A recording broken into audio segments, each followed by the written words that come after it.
Nuevamente un saludo, estimados jóvenes. Todavía faltan varias personas que están pidiendo ingreso. Vamos a esperar y comienzo la clase. Para que todos se reúnan sin ningún inconveniente y respetando la puntualidad de ustedes, voy a dar inicio en esta noche. Vean, la última clase estábamos platicando acerca del tema de la personería y pues esta fue la última diapositiva que vimos la clase pasada.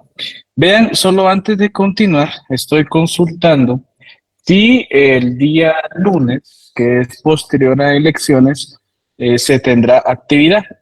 Ya el sector público estaba la resolución y ya está en este caso autorizado el asueto posterior al domingo por el tema de elecciones. Les indico porque realmente si nos afectaría, recordemos que tenemos ese día clases, ¿verdad? Entonces, yo lo que pienso, soy bien sincero, aunque no lo sé todavía, es que imagino que van a dar ese día de asueto, ¿verdad? Muchos de los compañeros que están haciendo clase, algunos de ellos pues tienen que hacer el viaje a sus respectivos departamentos o municipios porque les gusta votar ahí, ahí está su familia, en algún momento ahí tienen su domicilio, entonces hacen el viaje y por tal motivo, esa es la razón por la cual se da el asueto, por lo menos en entidad pública ya está autorizado, ¿verdad? Les soy bien sincero, aún no sé, no tengo conocimiento, por eso dice la consulta. Sí, va a ser también para la Universidad de San Carlos, que sin siendo sinceros creería que sí, ¿verdad? Pero como les digo, si no logro tener la información lo más pronto posible, yo se las hago saber en el transcurso de la clase, si en dado caso no me contestaran, y si no, pues también, por favor, les pido, queridos jóvenes, que estén atentos a la información oficial en la página de la facultad para ese motivo, ¿verdad? Igual les recuerdo que las evaluaciones del primer parcial comienzan a partir del día martes de la siguiente semana, ¿verdad? Eh, Martes y jueves de la otra semana comienzan las evaluaciones. Entonces, si logro alguna información, ¿verdad? Pues yo se los comparto lo más pronto posible. De lo contrario, por favor, les pido que estén atentos ustedes en este caso, a sus distintas redes que conectan con la universidad para poder estar atentos a esa información, ¿verdad? Bueno, como les había comentado, nos quedamos la última clase en esta, en la tutela testamentaria, y voy a continuar ahora con la representación legal que es más conocida, que es que en este caso determina lo que sería la voluntaria. Este tema, soy bien sincero, ya lo platiqué cuando estábamos en el semestre pasado de Introducción al Derecho 1, y también lo platiqué cuando estábamos en Ciencia Política, porque eh, recuérdense, queridos jóvenes, que esto es muy interesante, porque el concepto mandato tiene varias acepciones desde la rama de estudio en la cual se trata. Por ejemplo, les comentaba a sus compañeros en ciencia política, los que estudian conmigo, que la acepción de donde proviene el poder, ¿verdad? En este caso también tiene un enfoque bajo un concepto propiamente notarial que comúnmente es confundido en nuestro ordenamiento jurídico con el tema del mandato, ¿verdad? En este caso, en otros ordenamientos jurídicos se les denomina poder a esa representación legal que se ejercita en nombre de otra persona. En nuestro ámbito, pues bajo un ambiente de político, esa capacidad de dirigir y bajo un ambiente muy propio de aspecto privado notarial, pues esa representación que se ejercita. Pero la verdad es que la ley le denomina mandato, ¿verdad? Ese es el nombre que la ley le establece. Lo que sucede y la confusión que les comentaba a sus compañeros es que lo que existe es precisamente esa utilización del concepto poder para esa identificación o reconocimiento, ¿verdad? Que se ejerce de personería a favor de un tercero. Y proviene mucho también de esa entidad pública que es en este caso y ese registro público, por decirlo claro, que es el registro electrónico de poderes del Archivo General de Protocolos, que es donde finalmente los mandatos en este caso son inscritos. Entonces, de ahí proviene, les decía yo, pues esa confusión. Porque si lo vemos en otras legislaciones, si lo hacemos la comparación, por ejemplo, con México, con Estados Unidos, realmente ahí el concepto propio para una representación legal atribuido a la personería es poder. No se conoce el concepto mandato, ¿verdad? Está más atribuido a un poder, ¿verdad? En nuestro evento jurídico es mandato, pero pues sí es, ustedes posiblemente han escuchado, queridos jóvenes, que la parte en la cual se identifica la utilización de un poder, ¿verdad? Por ejemplo, si vamos nosotros a salir del país y tenemos un vehículo, vamos a ir por una frontera terrestre, vamos a salir con un vehículo que no esté a nuestro nombre, comúnmente se le denomina que necesitamos una carta poder para poder trasladarnos y sacar el vehículo del país. En realidad es bien sencillo entender que una carta de poder es un documento privado, o sea, es un documento hecho entre personas individuales, que la única diferencia, un único aspecto legal, podría decirse, es que tiene un reconocimiento, en este caso, de una legalización de firma, ¿verdad? Se legaliza la firma de la persona y que lo hace un notario, pero realmente está legalizando únicamente la firma. El contenido mismo, no, ¿verdad? Pero, insisto, como les digo, esa es posiblemente la confusión que existe, ¿verdad? Y siendo claro, hago las dos diferencias. Es muy distinto tratar el tema, el concepto mandato, que el concepto poder. Son dos cosas distintas, ¿verdad? O sea, aunque terminen representándose, identificándose con efectos similares, bajo un ambiente jurídico tienen dos trámites distintos. Insisto, en el más sencillo, el poder o la carta poder realmente es un documento privado. Es como que ustedes están ahorita en el lugar donde estén sentados, están haciendo sus apuntes y esos apuntes vengan y firmen. Entonces yo reconozco una razón, una legalización de firma en la cual hago constar que ustedes están poniendo su firma y que vuelven a ratificar la misma antes de la firma del notario. O sea, yo estoy dando fe únicamente de la firma, del contenido realmente no, ¿no? Es un documento privado, es el reconocimiento de la firma, nada más. Contrario al mandato, si es una escritura pública, se realiza eh, mediante la autorización de un notario en hojas de protocolo, la cual para luego del testimonio que se emite de la escritura pública debe registrarse para que tenga validez y surta sus efectos jurídicos, ¿verdad? Entonces son dos cosas distintas, muy diferentes, ¿verdad? Karin, buenas noches. Buenas noches, licenciado, muchas gracias. Tengo una duda, Lee, ¿cuál es la diferencia entre poder y mandato? Usted lo mencionó, disculpe, Sí, gracias. con todo gusto. Lo que sucede, y insisto en lo que mencionaba, lo que ocurre es que bajo nuestro ordenamiento jurídico, comúnmente, ¿verdad? Comúnmente se utiliza la palabra poder para identificar una representación de un tercero. Lo único que es una mala utilización, soy bien sincero, porque el concepto poder solamente debería utilizarse como está en la ley el concepto mandato, no poder. Lo que ocurre es que está esa confusión en el sentido de que ya es muy común utilizar el concepto, ¿verdad? Poder, pero la ley lo identifica. Si vamos a hacer una representación legal, como una representación, una personería, es mandato. O sea, ese es el concepto legal, el que está en ley. Y el concepto poder, lo que ocurre es que se utiliza en otras legislaciones y ahí sí es, en este caso, esa representación legal. Voy a hablar, como les había dicho, México, Estados Unidos, ahí se utilizan el concepto poder para esa representación legal. En nuestro país es más un concepto notarial que sería mandato, ¿verdad? Y también a eso coloquemos también que todavía más confusión, por ejemplo, que el lugar donde se registran los mandatos, en este caso el registro público, toma el nombre de poder, porque es el registro electrónico de poderes del Archivo General de Protocolos.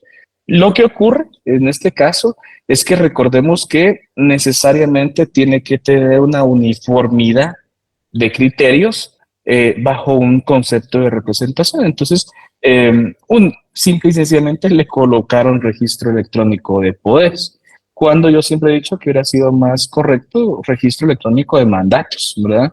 Pero como también no necesariamente las representaciones legales se realizan aquí en Guatemala, sino se pueden hacer en otro país y vienen como documentos públicos a Guatemala para que sean protocolizados. En ese sentido, esas representaciones sí son realmente poderes, porque es la legislación extranjera así los identifica. Entonces, creería que para una uniformidad le colocaron ese nombre. Pero haciendo sencilla su respuesta, estimada Karen, para mí, un poder o una carta poder comúnmente viene siendo nada más un documento privado con firmas legalizadas, y en la representación legal que se ejercita según la ley tendría que ya denominarse, y así se denomina, mandato, ¿verdad? Bueno, vamos con el artículo 1686 al 1690. Vamos a ir viendo poco a poco. Inicialmente les tengo que decir que todos los mandatos necesariamente son voluntarios, ¿verdad? O sea, cuando necesariamente no queremos o no podemos hacernos representar, podemos solicitar la intervención de un tercero, ¿verdad? Entonces vamos a ir viendo cada uno de ellos. Como les digo, este punto lo van a volver a repetir ustedes en civil, por ejemplo, civil 4, cuando vean contratos civiles, y también lo van a ver en derecho notarial, eh, vamos a ver, 2, posiblemente, derecho notarial 2, y también derecho notarial 4, ya cuando estén haciendo específicamente documentos públicos. Como les digo, vamos a ir viendo cada uno para irlos comprendiendo y viendo en qué se enfoca, ¿verdad? ¿Cuál es el objeto del mismo? El artículo 1686 del Código Civil establece por el mandato, ¿verdad? Ahí no dice por el mandato, una persona encomienda a otra la realización de uno o más actos o negocios, ¿no? O sea, está haciendo esta representación legal. El 1687 establece que debe constar en escritura pública. Ese es un requisito esencial, ¿no? Insisto, la palabra que yo les he indicado en muchas ocasiones, que la van a escuchar en muchas áreas de conocimiento, en muchos áreas del derecho. Por ejemplo, la palabra formal, ¿no? La formalidad como tal. ¿Qué ocurre? Yo les decía que la parte formal puede ser un conjunto de procesos, requisitos o procedimientos esenciales que deben existir. En ese sentido, para que exista un mandato, obligatoriamente debe realizarse una escritura pública, ¿verdad? Por ejemplo, si ustedes quieren ir a abrir una cuenta en nombre de un tercero, ustedes no lo pueden ir a hacer con una autorización sencilla, ¿verdad? Una carta firmada por la persona interesada en la vida, no. Les van a pedir un mandato, ¿verdad? Un mandato, porque en este caso un funcionario público, que es el notario, da fe y plena legalidad de que están las partes interesadas o los comparecientes, y que dan su venia, o sea, su voluntad mediante la firma y ratificación de las cláusulas que en la escritura pública quedan consignadas, ¿verdad? Entonces, como les digo, puede ser aceptado de forma expresa o de forma tácita, ¿verdad? Depende mucho qué tipo de mandatos se van a realizar. Generalmente pueden interactuar tanto mandante como mandatario, o únicamente el mandante, y luego en un documento adicional, igual que sería una escritura pública, una aceptación del mandato, ¿verdad? Les voy a poner algunos ejemplos posteriormente cuando veamos otros artículos para que me vayan comprendiendo ese punto, ¿verdad? Entonces, dos de estos artículos, en este caso determinamos dos elementos muy importantes. El primero, que nos identifica en forma sencilla qué es el mandato, ¿verdad? Una persona encomienda a otra la realización de uno o más actos. Una definición sencilla de lo que es un mandato. Y el segundo, el 1687, establece que debe como requisito esencial realizarse la escritura pública. O sea, la formalidad que reviste este concepto jurídico es, al fin de cuentas, escritura pública, ¿verdad? Bueno, luego de ello, entonces vamos a ir viendo los mandatos que están establecidos también, ¿verdad? Bajo ese concepto, ¿verdad? ¿Qué objeto, o sea, qué efectos y qué objeto puede ser en ese sentido, ¿verdad? Realizado mediante un mandato. El 1688 nos determina que pueden ser objeto del mandato todos los actos y negocios que para la ley no exige o no, en este caso no debe haber intervención personal de interesado, ¿verdad? Por ejemplo, por ejemplo, por ejemplo, cuando solicitamos una declaración testimonial, ¿no? Sí, en este caso, eh, podría, por ejemplo, realizarse por un mandatario, pero normalmente, como son procesos judiciales, uno como notario solicita a la jueza, a la judicatura, que esta declaración testimonial sea absorbida por la persona a la cual está siendo referida y no por mandatario, ¿verdad? Entonces, en ocasiones, el mandato simple y sencillamente se puede obviar en algunos casos. En el caso muy propio, por ejemplo, cuando se evita, ¿verdad? Que hay una intervención como tal, ¿verdad? Como hay una intervención en ese sentido. Pero de lo contrario, cualquier acto o negocio puede utilizarse la intervención del mandato, ¿verdad? En 1689 puede indicarse que el mandato puede ser gratuito. Generalmente el mandato se entiende que como siendo negocio jurídico va a generar en este caso un sentido oneroso, ¿verdad? Pero de lo contrario, si se hace constar que será realizado de forma gratuita y el mandatario lo acepta, en ese sentido, pues se sobreentiende que es voluntad de ambos y no va a generar en ese sentido un cobro. Como por ejemplo, ¿verdad? Les digo, en el caso muy propio a ver, platiquemos en un sentido en el cual va a haber una demanda, por ejemplo, de divorcio, ¿verdad? Entonces, un divorcio voluntario, por ejemplo. Y ambos contrayentes o ambos cónyuges simple y sencillamente no quieren estar presentes, ¿verdad? Entonces, pueden utilizar la figura del mandato. La diferencia acá es que este es un mandato judicial, tiene ciertos requisitos especiales, ¿verdad? Entonces, pueden utilizar la figura del mandato, ¿verdad? Y el mandatario será quien acuda a las audiencias respectivas para realizar los trámites jurisdiccionales correspondientes al divorcio que se está tramitando, ¿no? Como les digo, aquí la diferencia es que es un mandato judicial, ¿verdad? Entonces vamos a ver primero los más utilizados, que al fin de cuentas el judicial es usado, pero tiene ciertos requisitos especiales. Vamos a ver el general y el especial y después platicamos del judicial, ¿verdad? Entonces, como les digo, el mandato puede ser gratuito siempre y cuando se exprese y en tal sentido sea en ese sentido ratificado por el que lo va a ejercer, es decir, el mandatario, de que lo va a hacer de ese modo, ¿no? El 1690 establece que puede ser general o especial y aquí mismo lo determina. Es general, el general comprende todos los negocios del poder dante. En forma sencilla, todos los negocios del mandante, ¿no? Puede intervenir en cualquiera, ¿no? Puede intervenir desde ir a representar a sus hijos a una entidad pública, a una entidad privada, hasta ir a entidades privadas, por ejemplo, bancos, a aperturar en ese sentido cuentas, a solicitar información de cuentas, etcétera. O sea, para cualquier negocio que en este caso el mandante requiera.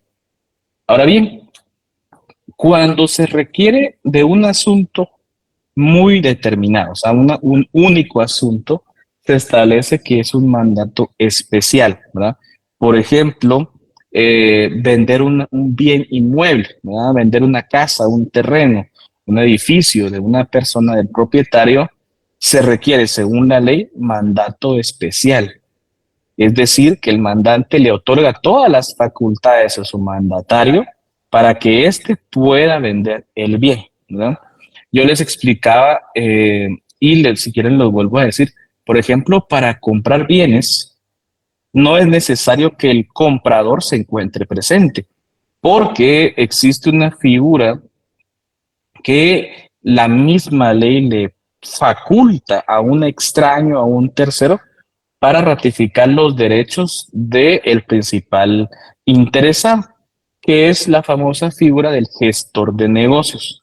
Entonces, si ustedes, por ejemplo, sucede mucho.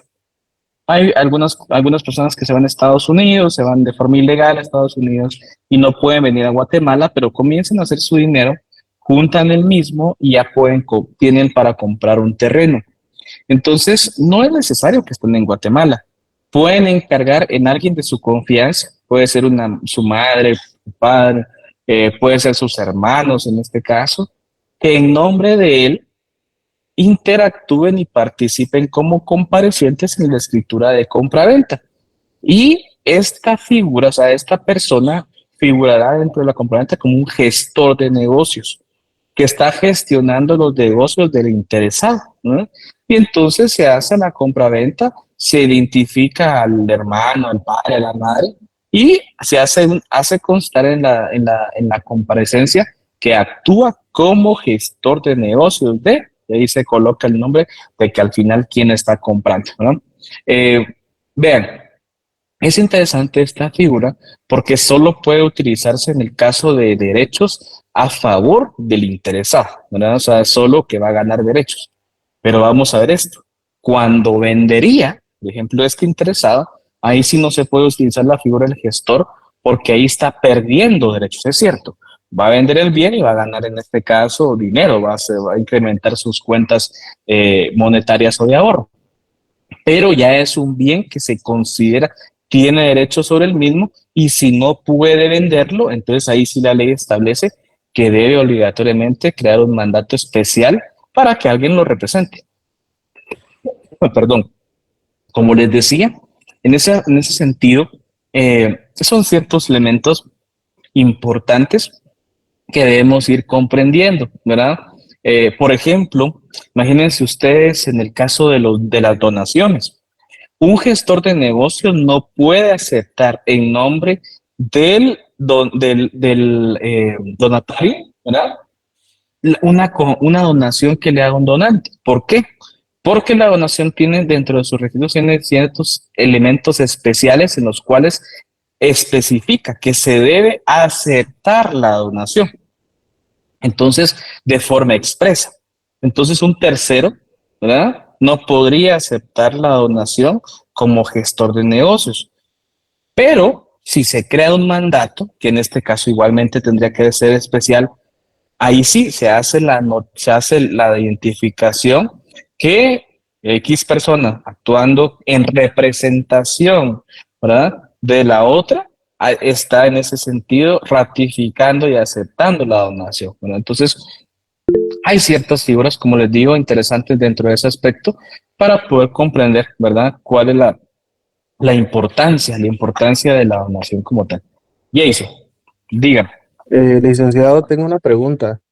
Sí. Supongo que tiene que ver con lo de la clase anterior. Fíjese que, por ejemplo, por ejemplo, que está una propiedad al nombre de dos personas, ¿verdad? Dos papás, se separan y le dejan a los hijos el bien como donación a ambos. Ujú. Por ejemplo, si ellos se volvieran a casar, se intestaría. A ver, no puede ser intestado, o sea, no se han muerto. O sea, los bienes que en este caso quedan intestados son de personas que ya fallecieron, ¿verdad? No. O sea, si el bien le pertenecía a dos personas, no importa que sean esposos, pero el bien le pertenecía a dos personas, ellos por decisión voluntaria lo donan, lo venden, pues en este caso ya otros son los propietarios. Sí, pues usted me dijo se separan. Bueno, supongamos que se divorciaron, porque es muy distinto el tema de la separación. Se divorciaron. Si en algún futuro se vuelven a casar, ese bien ya no es de ellos. Ese bien ya lo donaron, ese bien ya lo vendieron, ¿no? En este caso, solo que los que lo recibieron en donación o en compraventa se lo volvieran a donar o se lo van a vender, podría volver a ser de ellos, ¿verdad? pero no confundamos, por ejemplo, el tema del intestado. Intestado es un bien que pertenece a una persona y que en vida no decide sobre el mismo y que a la muerte, en este caso, sus herederos podrían reclamarlo. Ya lo entendí. Gracias, Con licenciado. todo gusto. Va. Bueno, vamos a esto. Entonces, como les decía, queridos jóvenes, la verdad es que la utilización del mandato es un elemento bajo un ambiente civil, notarial y hasta judicial muy importante. Realmente eso es muy importante porque por X o Y motivo no podemos no hacernos representar, ¿verdad? Puede ser por motivos de enfermedad o por decisión voluntaria, X o Y motivo, ¿verdad? X o Y motivo no queremos hacerlo. Marcela, buenas noches, mucho gusto.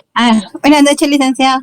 Mucho gusto. Una pregunta, licenciado. Si un inmueble está intestado y los hijos desean vender, ¿qué pueden hacer ahí en esa situación? Lo que se puede hacer es vender el derecho de sucesión, ¿verdad? O sea, sí se puede. O sea, lo que pasa es que no estamos vendiendo la propiedad, sino estamos vendiendo el derecho que tenemos a la propiedad, ¿verdad? Yo le soy bien sincero, o sea, solo que fuera un muy, muy buen negocio, le recomendaría a mi cliente comprar un proceso sucesorio bueno, un derecho de sucesión, porque al fin de cuentas depende en qué etapa del proceso se encuentre, depende en cuánto en cuánto se va a vender. Y, por ejemplo, una de las situaciones que usted comenta, que son hermanos, por ejemplo, ¿verdad? Habría que hacer cuántos hermanos y todos están de acuerdo, ¿verdad? En vender el derecho de sucesión, tiene que hacerse, podría hacerse en una sola escritura, ¿verdad? Para que todos comparezcan, pero con tal de ganarle un poco más, ahí viendo el tema de unidades, se harían varias escrituras de compraventa de derechos sucesorios, ¿verdad? Pero como le digo, tendría que explicarle al cliente qué debe realizar, cuánto va a gastar posterior, porque realmente imagínense ustedes, solo el trámite, o sea, con todo y gastos más o menos, quitando el tema del avalúo fiscal, quitando el tema del impuesto de herencia, legados y beneficios, usted va a pagar mínimo 25 o 30 mil quetzales. O sea, es eso de cajón, ¿verdad? Si no se ha hecho nada, pues. Entonces, realmente comprar derechos sucesorios, solo que sea un bien que sea realmente un muy buen negocio, recomendaría hacerlo. De lo contrario, a veces ocasiones que no es bueno, en este caso no es económicamente viable realizarlo. Bueno, Muy bien, licenciado. ¿Y si el dueño ya está fallecido? no se puede, es que está intestado, No es se lo que puede. usted cree. O sea, el terreno está intestado, o sea, el propietario ya falleció. O sea, el propietario no puede aparecer en la escritura, él ya no está. Entonces, los que podrían aparecer serían los herederos, ya cuando esté completamente el proceso sucesorio, o en su defecto, y ahí actúa ya no como sino como propietarios, que ya terminó todo el proceso sucesorio. O sea, ya está inscrito en el registro de la propiedad en nombre de ellos. Y recuérdese, y en este caso, está eso un poquito más adelante, pero recordemos que un proceso sucesorio, o sea, una vez terminado, está inscrito en el registro de la propiedad en nombre de los herederos, todavía hay 10 años que la ley establece que pudiera aparecer un nuevo heredero, ¿no? Entonces, realmente comprar así propiedades, yo solo que sea muy buen negocio, económicamente ya los recomiendo. De lo contrario, es mejor no meterse a esos problemas, ¿verdad? Pero, por ejemplo, si nosotros estamos en el caso de que falleció mi papá, no queremos hacer el intestado, no queremos meter a ese gasto, a esas vueltas, tengo un derecho sucesorio, puedo vender mi derecho sucesorio, ¿verdad? Y sí, pero la cosa es que yo sé que pues, en este caso va a costar venderlo. A quien lo tengo que ofrecer primero serían si hay otros herederos a ellos, pues ellos tienen derecho de tanteo, ofrecerlo primero a mí, ofrecerle primero a los otros que tienen derecho antes que a un extraño. Pero insisto en ese punto, ¿verdad? Recordemos que depende mucho si es económicamente viable, ¿verdad? Bueno, vamos con el tema de las personerías, con todo gusto. Como les he indicado, ya vimos el mandato general y el mandato especial. General para todos los actos, cualquiera, o sea, como su nombre lo dice, es general, no se sabe qué va a hacer. Ahora bien, hay ocasiones en las cuales que por la importancia, relevancia o elementos de convicción se requiere que sea especial. Generalmente puede ser para uno o más asuntos que ya están determinados. Por ejemplo, imagínense ustedes que vamos una importadora de vehículos, por ejemplo, ¿verdad? y la dueña se encuentra en Estados Unidos, por X o Y motivo ya no regresó a Guatemala, se radicó en Estados Unidos y la que se encarga de todo aquí es la hija. Pero o sea, el negocio, en este caso, es un negocio, es una empresa, aparece el nombre de la señora, de la mamá. Todos los documentos públicos están en nombre de la mamá. Entonces, ¿qué ocurre? En entidades públicas, por ejemplo, les piden que la mamá sea la que firme, pues, por ejemplo, ya sea permisos de transporte, ya sea, por ejemplo, autorización de nuevas líneas de transporte, etcétera, por ejemplo, ¿verdad? O sea, es una importadora de vehículos que va a ser, en este caso, pues, a lo que se dedica, aparte de importar, es, en este caso, líneas de transporte privado. Bueno, entonces, podríamos crear un mandato general para cualquier acto, ¿verdad? Una cosa sencilla. Pero en esta entidad nos solicitan que sí se dé la venia y la voluntad de forma directa para que que en este caso sería la hija, pueda firmar el nombre de la madre, ¿no? Entonces hacemos un especial, ¿no? Porque puede ser un asunto o varios determinados, ya sabemos qué es lo que va a hacer. Ya les coloqué otro ejemplo, el tema de ir a, por ejemplo, vender una casa. No se puede hacer con mandato general, tiene que ser especial. Por ejemplo, muchos bancos ahora están pidiendo ciertos requisitos muy especiales. Por ejemplo, para aperturar una cuenta, si no va la persona que es la que va a ser titular de la cuenta, sí puede hacerlo un tercero, pero con un mandato especial, ¿verdad? Donde certifique la voluntad del mandante y, en este caso, la representación otorgada en el mandatario para que lo pueda hacer, ¿no? Entonces, cuando son temas muy específicos, un mandato mejor especial, ¿no? Y como les había indicado, el mandato judicial, ¿verdad? El mandato judicial, en este caso, como su nombre lo dice, es para ser utilizado en representación en juicio, en un juicio. Como les había dicho también, solo la diferencia es que tiene ciertos requisitos. El mandato general o especial puede otorgarse a cualquier persona, ¿no? No necesariamente tiene que ser alguien cercano, no, a cualquier persona. Puede ser oneroso, puede ser gratuito. Bueno, eso es en este caso como lo hemos platicado. Pero el judicial, sí, en el requisito que solicita es que sea otorgado a un descendiente o ascendiente hasta un cuarto grado de consanguinidad, es decir, un padre, un hijo, un abuelo, por ejemplo, ¿verdad? Son un cuarto grado de relación filial y, o si no, a un abogado, ¿verdad? Entonces, primera razón, ¿por qué? Porque es en juicio, entonces tiene que ser alguien cercano, alguien de la familia, el que lo va a representar. Pero es muy extraño ver un mandato judicial a un hermano, a un padre, por ejemplo, solamente es extraño. En primer lugar, solo que conozcan del derecho, ¿verdad? En ese sentido. De lo contrario, la mayoría de mandatos judiciales que se otorgan es a abogados, ¿verdad? Entonces, por ejemplo, vean, en algún momento les va a tocar a ustedes, queridos amigos, van a ser colegas en algún momento, y van a, por ejemplo, un mandato otorgado por un divorcio voluntario. A veces esos mandatos en realidad son entre amigos lo hacemos, porque, por ejemplo, un divorcio voluntario, ustedes saben que va a tener que haber un abogado por la señora, un abogado por el señor. Bueno, pero como terminan peleando, no se quieren ver, entonces se hace un mandato, ¿verdad?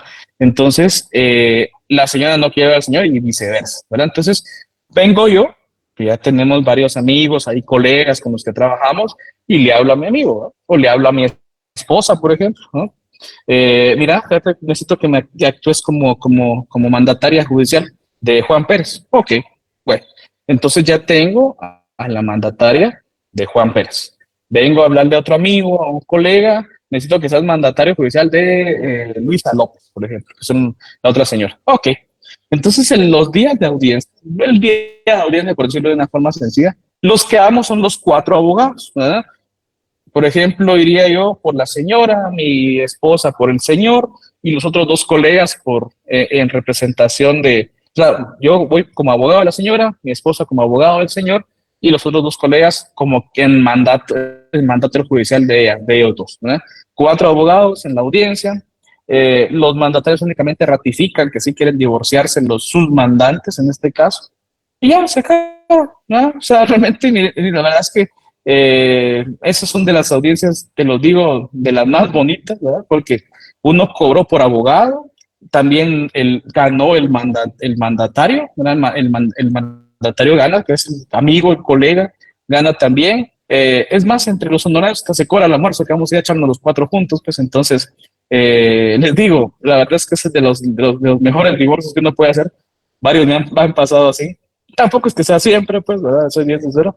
Pero ir a un divorcio voluntario, donde solo vamos abogados, es lo mejor que puede haber, ¿verdad? O sea, ya todo está de acuerdo. Pues, en este caso solo se lleva el convenio, ya solo se ratifica, 15 minutos y después vamos a echarnos la carnita asada por ahí, ¿verdad? Entonces, de los más bonitos que hay. Todos ganamos, al fin de cuentas todos ganamos. El señor no vio a su esposa, la esposa no vio al señor, ya se divorciaron. Pagaron el divorcio, ganamos nuestros honorarios y también nuestros amigos ganan sus honorarios y después todos felices y contentos vamos a darnos el almuerzo, ¿no? Es de lo mejor que puede haber. Como les digo, en este caso, el mandato judicial es cuando no puede o no quiere. Imagínense que ustedes tienen un juicio por pensión alimenticia, por ejemplo, ¿no? Pero su ámbito laboral es de estarse movilizando, ¿verdad? No necesariamente tiene que ir fuera del país, en todo el país, ¿verdad? Son, por ejemplo, son visitadores médicos, son vendedores punteros, por ejemplo. Y a pesar de que deberían autorizar el día, porque ahí sí llegan las notificaciones, tienen que autorizar el permiso para que vayan a la audiencia, pues en ocasiones simplemente no pueden o no quieren, ¿no? Entonces se solicita la interacción de un mandatario judicial, ¿no? Tan sencillo. Ahora bien, solo vuelvo a insistir en este punto. Todo el ámbito del derecho que no sea penal, ¿no? O sea, puede ser en civil, puede ser en familia, puede ser en mercantil, administrativo, cualquier ámbito, ¿verdad? Menos laboral, pues, por ejemplo, menos penal. En penal, el derecho penal es personalísimo y no puede utilizarse esa figura del mandatario judicial, ¿no? Imagínense ustedes, hay un asesino perseguido por 10 delitos y aquí está mi mandatario judicial, vaya, júzguelo, no se puede. No se puede, es imposible. Ahí sí tiene que estar presente la persona, ¿verdad? Tiene que estar presente la persona. De lo contrario, como les digo, en el ámbito penal hay 2 elementos muy importantes. O es por medio, se presenta al juzgado por medio de orden de juez competente y ahí lo detienen en cualquier momento, o lo citan y se apersona voluntariamente. Si no se apersona, giran la orden de aprehensión, ¿verdad? Bueno, entonces para concretizar, hay 3 tipos de mandatos, ¿verdad? General, especial y judicial, ¿no? Los 2 primeros son en este caso muy importantes en el ámbito de la representación de un tercero en cualquier ámbito del derecho, ¿verdad? En cualquier ámbito del derecho, a excepción, insisto, del ámbito de penal. Y el judicial, solo los requisitos adicionales que tiene, que puede otorgarse únicamente a un familiar en un grado de consanguinidad directa o a un abogado, ¿verdad? Los requisitos en este caso que se contienen. ¿Dudas? ¿Está muy bien? Ok, continúo entonces. Bueno, si ustedes se dan cuenta, hemos terminado con este inciso número 8, lo que es la persona individual, ¿no? Lo que es la persona individual.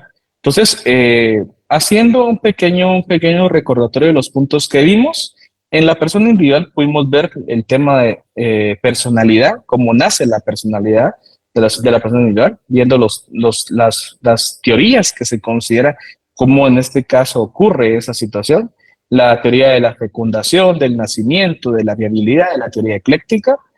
Luego pudimos ver, por ejemplo, ya los elementos que en este caso son muy comunes a la persona individual, y ahí pudimos ver, por ejemplo, el tema de nacionalidad, el tema de domicilio, el tema del nombre, ¿qué más? Por ejemplo, veamos de la personalidad, la personería, en este caso. Entonces, retomando este tema, vamos a ver los mismos elementos que vimos de la persona individual, solo que ahora enfocados en persona jurídica, ¿no?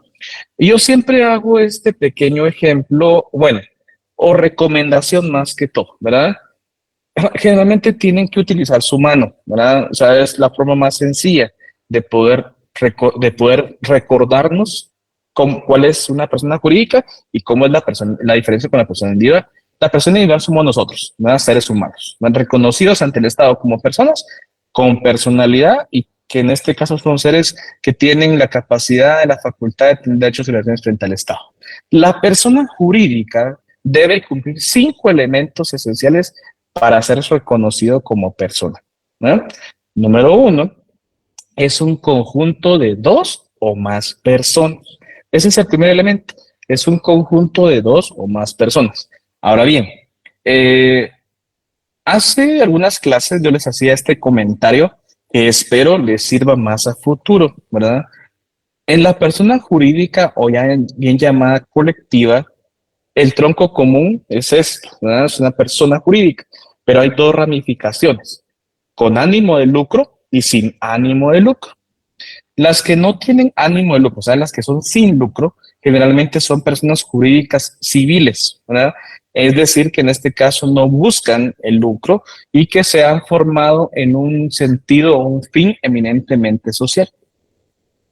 Dentro de estas encontramos iglesias, ONGs, encontramos también, por ejemplo, asociaciones de vecinos, en este caso, que su fin primordial es un reconocimiento social, un apoyo social, etcétera. Fundaciones también en ese sentido.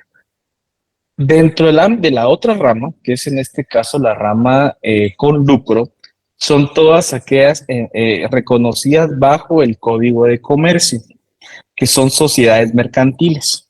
Entonces, ahí van ustedes ver cuando estén en derecho mercantil, por ejemplo, la sociedad colectiva, la sociedad en comandita simple, la sociedad de responsabilidad limitada, la sociedad en comandita por acciones, la sociedad anónima, y también verán una nueva que es hace algunos años que está funcionando, que es la sociedad de emprendimiento, ¿no? Entonces, idealmente, como les digo, estas son las 2 ramas, debemos comprenderlas muy bien, porque es muy distinto hablar de una persona jurídica civil que una persona jurídica, en este caso mercantil. Son 2 cosas distintas.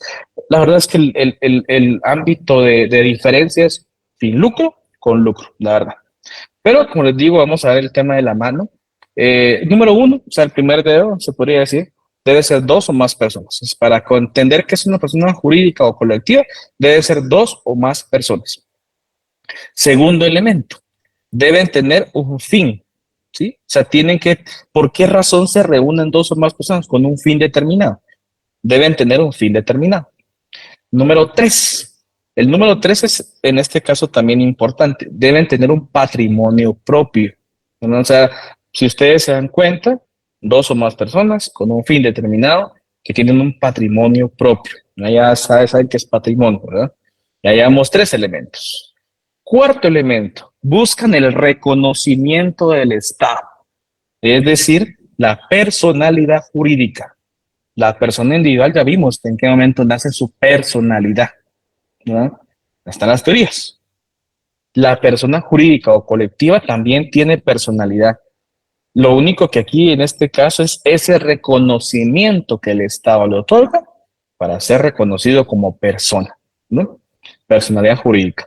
Y el quinto, sin menospreciar el último, en este caso es la representación que se hace de estas personas jurídicas o colectivas es por medio de un representante legal. Siempre va a existir. Siempre existe esa representación, ¿no? Individual, de forma directa. No puede existir de otra forma, ¿no?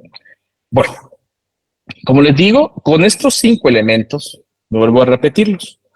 2 o más personas que tienen un fin determinado, que tienen un patrimonio propio, que son reconocidas por el Estado a través de la personalidad jurídica y que son representadas por un representante legal, ¿no? Si cumplen estos 5 elementos, ustedes con estos 5 elementos ya pueden definir a la persona jurídica o colectiva. Si cumplen estos 5 elementos en forma sencilla, ya son una persona jurídica o colectiva, ¿no? Aquí hay una pequeña definición en este artículo, en esta diapositiva, es una pluralidad de sujetos, dos o más personas, ¿verdad? Motivados por intereses, un fin determinado, ¿verdad?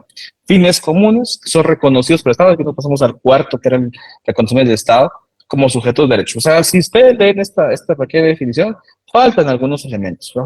Se sobreentiende que es, en este caso, una persona jurídica o colectiva, pero falta, por ejemplo, el patrimonio, falta la representación. Entonces, por eso es que yo siempre les hago ver que para entender una persona jurídica o colectiva deben cumplir los 5 elementos. Número 1, dos o más personas. Número 2, un fin determinado.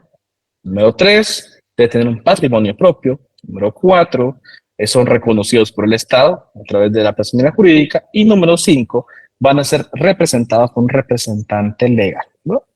Bueno, ahora bien, lo interesante de todo es que en el ámbito de la doctrina hay teorías que explican a la persona jurídica. Algunas teorías, en este caso, si nosotros las leemos, las analizamos, se entendería y sobreentendería, ¿verdad? ¿Por qué fueron creadas? Y algunas no. Vamos a ir viendo esto. Por ejemplo, la de la ficción legal, ¿verdad? Lo que presupone acá es que la persona jurídica es un ser ficticio, es que realmente es un ser ficticio. Existe únicamente en papel, ¿verdad?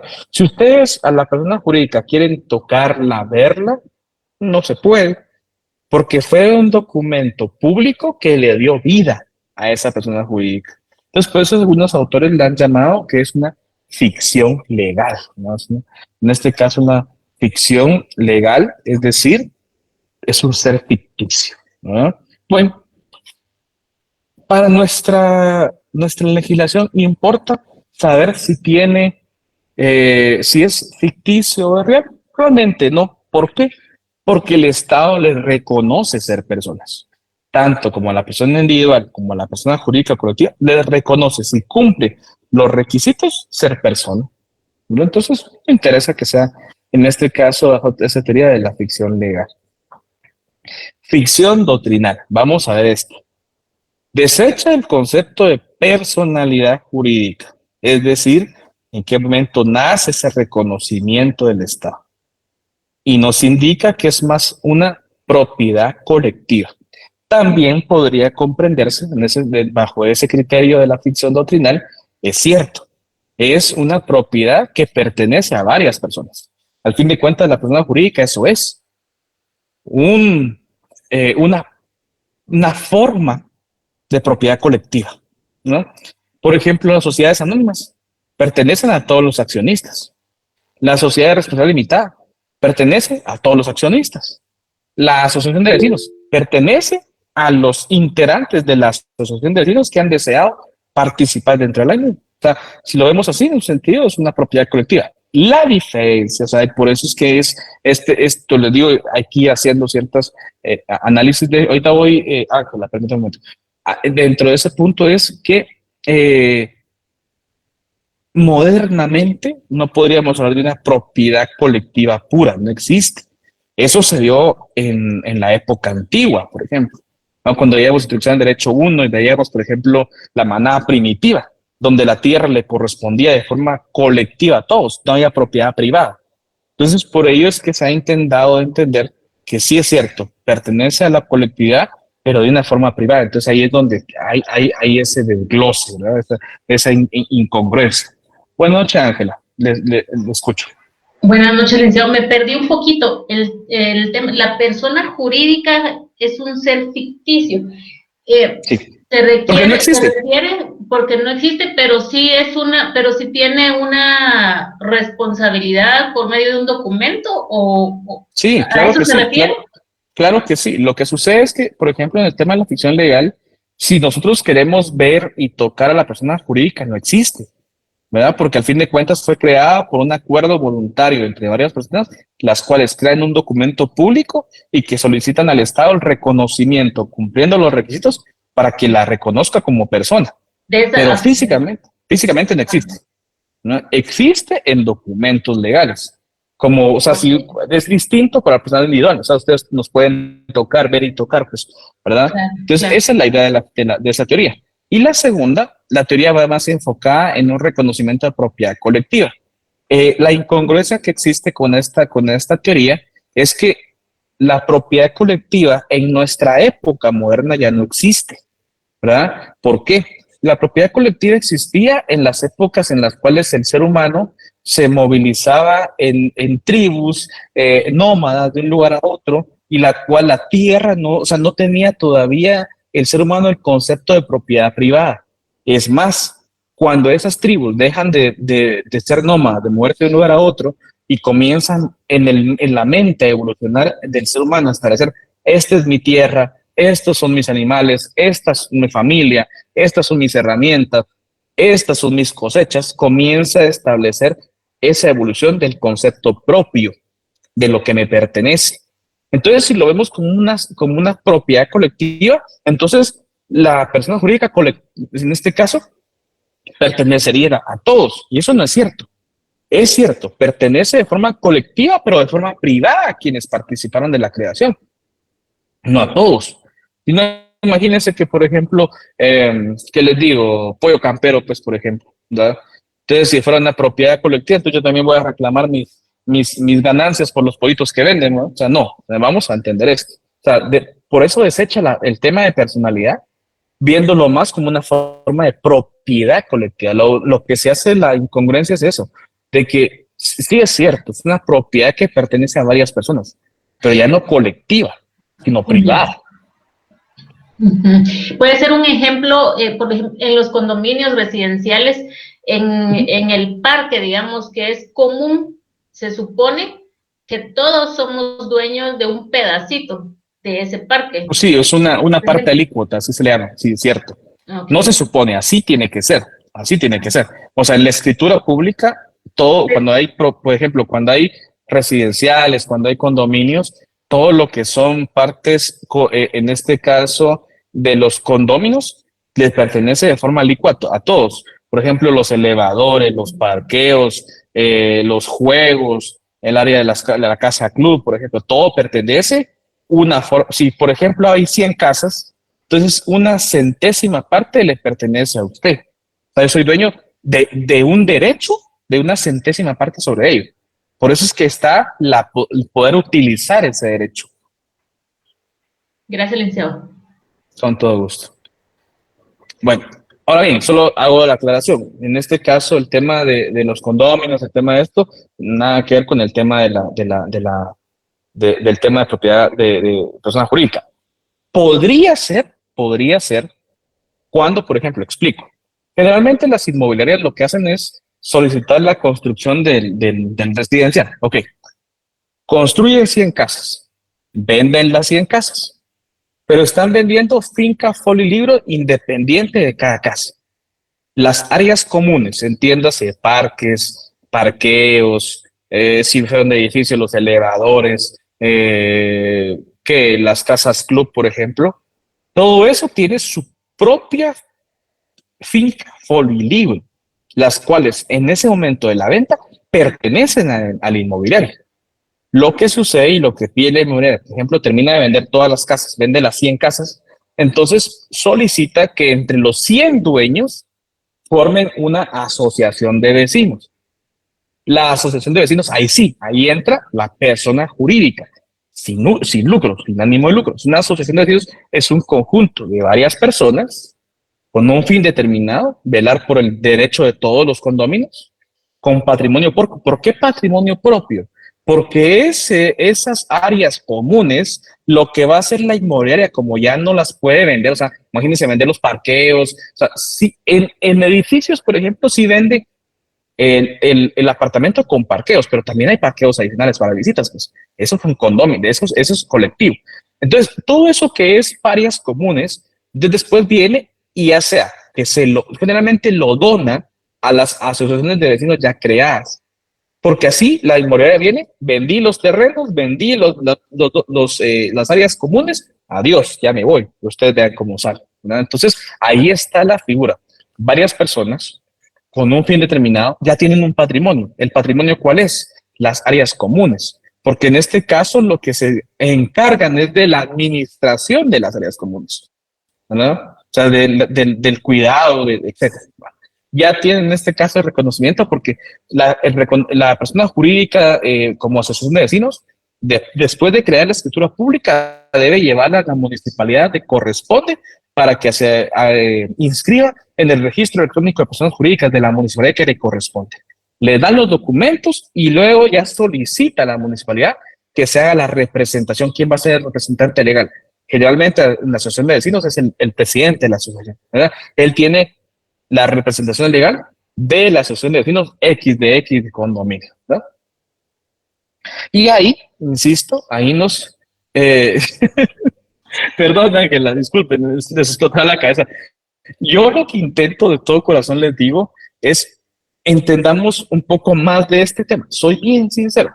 La verdad es que este tema yo lo intento ampliar porque lo van a ir desarrollando durante toda su carrera, ¿verdad?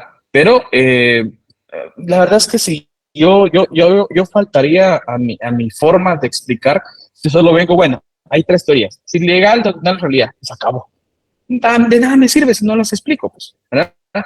Con lo que les acabo de mencionar, nos enfoca más en nuestra realidad guatemalteca, la teoría de la realidad. ¿Por qué? Vean lo que establece. Establece que la persona jurídica tiene una vida propia. Cierto, tiene una vida propia. ¿Por qué? Porque el Estado le ha reconocido ser sujeto de derecho. Esa es la realidad.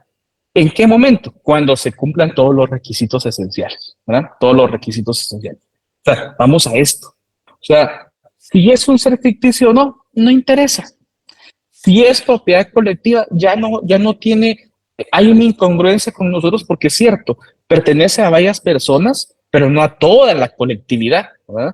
Pertenece a varias personas, pero de forma privada. Entonces vamos a enfocarnos más en la teoría de la realidad, que establece que la persona jurídica tiene vida propia, sí, desde el momento de su reconocimiento como persona. Y en tal sentido, si es una persona, es un sujeto de derecho, ¿verdad? Bueno, continúo. Ahora bien, como les venía diciendo, en este caso, ya hemos visto o hemos desarrollado los atributos de la persona individual.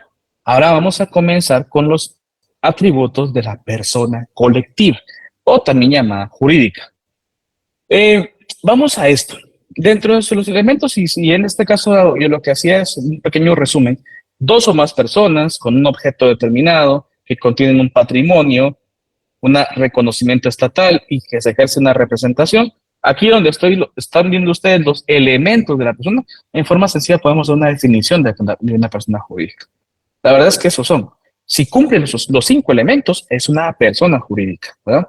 Bueno, como lo vimos en la persona individual, el tema de capacidad. Si ustedes se recuerdan el tema de capacidad, veíamos el artículo 8, veíamos el artículo 9, recordando la persona individual, por ejemplo, capacidad de goce, capacidad de ejercicio, capacidad relativa. Ahora, en la persona jurídica, ¿verdad? Vamos a ver esto. Capacidad. ¿Cómo ejerce su capacidad la persona jurídica? Lo hace a través de su representante u órgano designado, órgano de representación, por ejemplo, podría ser en entidades, en este caso de lucro. Pero veamos el artículo 16 y el artículo 164 del Código de Comercio. El artículo 16 del Código Civil establece: la persona jurídica forma una entidad civil distinta de sus miembros individualmente considerados. Es decir, Juan, Pedro y María son socios, forman la entidad El Lápiz S.A. El Lápiz Sociedad Anónima es una persona distinta de Juan, María y Pedro, ¿no? Eso es lo que está establecido. Puede ejercitar todos los derechos y contraer las obligaciones que sean necesarias, es decir, el Lápiz S.A. para realizar sus fines y contraer obligaciones que sean necesarias para la realización de sus fines y será representada, esto es lo importante, y será representada por la persona u órgano que designe la ley, las reglas de su institución, sus estatutos o reglamentos o la escritura social. Ok, 3 socios, Juan, María, Pedro, crean la entidad jurídica llamada el Lápiz S.A. El Lápiz S.A. es una figura jurídica distinta de los 3 socios, pero el Lápiz S.A. es representada por un representante legal que se va a llamar Luis Mijangos, por ejemplo, Entonces, Luis Mijangos es el representante legal del Lápiz S.A. Por medio del representante legal, la entidad jurídica puede interactuar en cualquier ámbito del derecho. Por tanto, la idea que es en este caso, bueno, aquí está hablando de sociedad, pero por ejemplo, quitemos el lápiz, o por ejemplo, es que ahí estamos hablando ya directamente de mercantil. Vamos, quitemos el tema del lápiz, pongámosle otro nombre, pongámosle Asociación de Vecinos La Ceiba. Los tres vecinos, ¿verdad? Juan, María y Pedro, crean la Asociación de Vecinos La Ceiba, y en este caso, el representante legal de La Ceiba es Pedro, que es el presidente de la Asociación de Vecinos, ¿verdad? En el ámbito civil directamente, ¿no? Entonces, la misma fórmula. Lo que pasa es que está hablando desde el lado mercantil, para no confundirnos. Entonces, Juan, María, Pedro, tres vecinos, forman una asociación de vecinos llamada La Ceiba, Condominio La Ceiba, y el representante legal es el presidente de la asociación de vecinos, que era Pedro, por ejemplo, ¿verdad? Entonces, vamos a esto. Lo que establece el artículo es que esa entidad jurídica es distinta de los que lo integran, de los que lo crearon, de los miembros como tal, ¿no? El artículo 164 establece la representación legal, ahí sí, en las entidades mercantiles, por eso está el Código de Comercio. El administrador único, y les digo, no me quiero meter en esto porque esto sí ya es cuando ustedes estén como en octavo semestre. El administrador único o el consejo de administración, solo voy a hacer esta aclaración. En entidades mercantiles, depende qué tipo de entidad mercantil vaya a ser, si es una responsabilidad limitada o es una sociedad anónima, pueden decidir si van a ser representados por un administrador único o un consejo de administración, ¿verdad? Pueden decidir, hasta ahí me queda.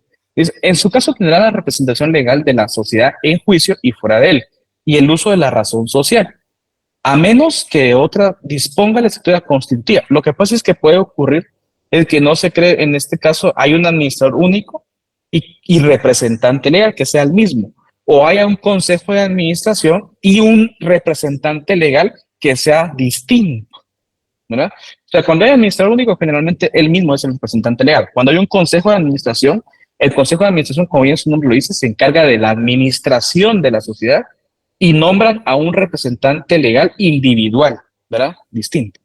El Consejo de Administración podrá otorgar poderes en nombre de la sociedad, pero el administrador único podrá hacerlo solamente si estuviera facultado para ello, por la escritura social o por la Asamblea General, ¿no? Como les digo, esta es la forma que se representa, o sea, la capacidad de la sociedad jurídica, la persona jurídica o persona colectiva, ya no es de forma individual de cada uno de los que lo integran, es por medio de un representante legal, ¿no?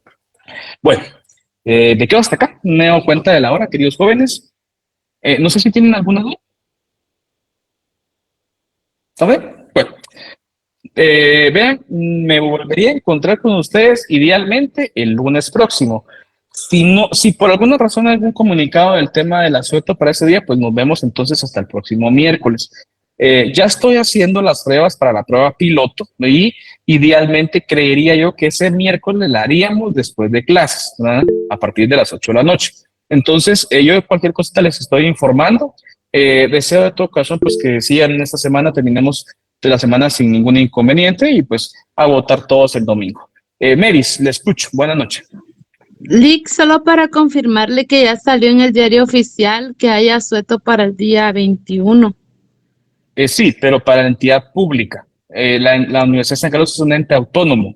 Tiene que haber un acuerdo del Consejo Superior Universitario para que tengamos ese asueto como tal. Ah, muy bien, entonces nos quedamos a la espera, gracias. Sí, correcto, así es. Gracias, Melis. Bueno, un placer, queridos jóvenes. Estamos en contacto. Muy amables. Gracias, Lick. Feliz noche, licenciado. Buenas noches. Feliz noche, licenciado.